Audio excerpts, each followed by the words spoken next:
I'm at the site today of the NS&T Street Railway. So back in the day, this was an electric street railway crossing here on the 12-Mile Creek in downtown St. Catharines, right behind the old General Motors plant on Ontario Street. And right here on the creek, there is the remains of an old bridge, an old swing bridge that used to go over the second Welland Canal. So back in the day, in this area, you could travel by train between St. Catharines and Niagara-on-the-Lake and Niagara Falls, and Port Colborne and Port Dalhousie. And it also used to run commercial traffic. So back in the day, freight traffic was part of that particular company. And on this side there's some considerable foundations. Massive stonework. Really quite cool. Unfortunately, like always, there's no date inscribed somewhere. You would think somebody would have done that, but just massive stones.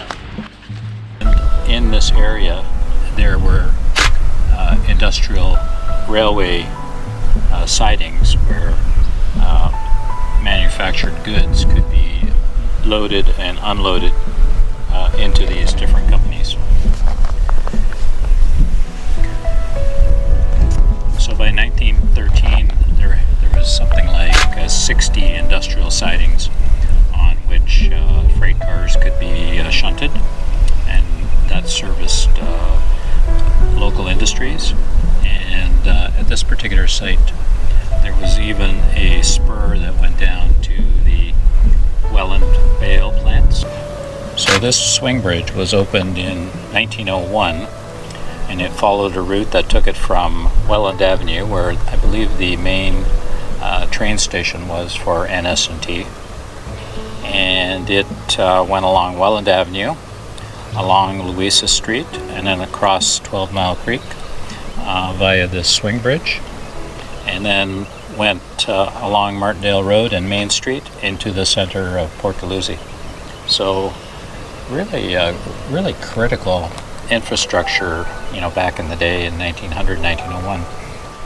So apparently in 1909 there was a switch added, a spur added from the other side of the bridge here, and allowed a track to go down to the Welland Vale manufacturing plant further to the south here. And where people walk today is the remnants of the old rail line that used to run down to the Welland Vale plant.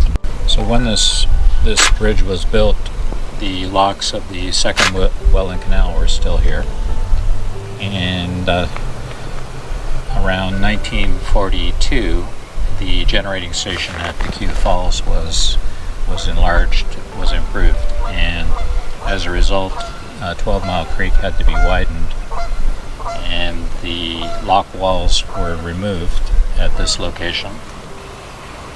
So gosh, I don't know when I'm not sure when this bridge was actually removed.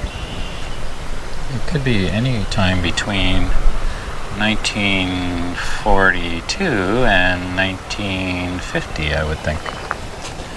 However, if you know the answer to that question, definitely leave a comment below.